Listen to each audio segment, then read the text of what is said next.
नमस्कार दोस्तों, आपका स्वागत है हमारे चैनल अम्बे टेक्निकल में। दोस्तों, आज मैं विंडोज 10 में गार्जियन एंटीवायरस को इंस्टॉल करने वाला हूं। तो आपको भी अगर गार्जियन एंटीवायरस इंस्टॉल करना हो तो हमारा ये वीडियो जरूर देखिएगा। दोस्तों, हमारा ये वीडियो देखने से पहले हमारे वीडियो को लाइक करिएगा, दोस्तों को शेयर करिएगा और हमारे चैनल को जरूर सब्सक्राइब करिएगा और साथ ही साथ बेल के आइकन को दबा दीजिए ताकि हमारे वीडियो का नोटिफिकेशन आपके पास आसानी से पहुंच सके। तो दोस्तों, चलते हैं लैपटॉप के पास। यहाँ पर हम आपको दिखाते हैं कि विंडोज 10 में कैसे हम गार्जियन एंटीवायरस को इंस्टॉल करते हैं और साथ ही साथ एक्टिवेट कैसे करेंगे।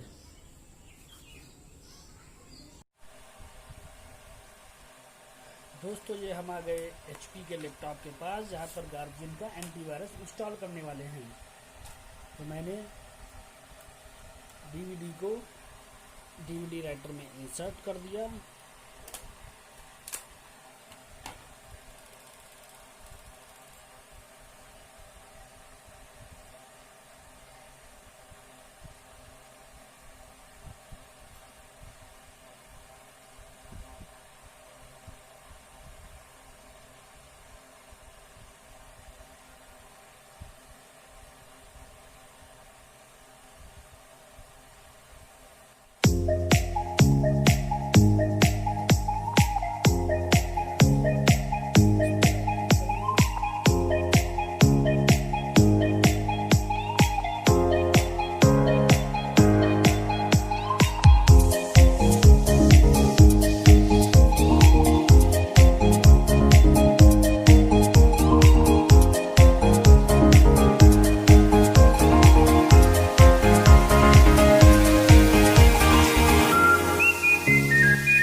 दोस्तों अगर ये वीडियो हमारा अच्छा लगा हो तो इसे लाइक करिएगा, दोस्तों को शेयर करिएगा और हमारे चैनल को जरूर सब्सक्राइब कर दीजिएगा और साथ ही साथ बेल के आइकन को दबा दीजिए ताकि हमारे अगले वीडियो का नोटिफिकेशन आपके पास आसानी से पहुंच सके।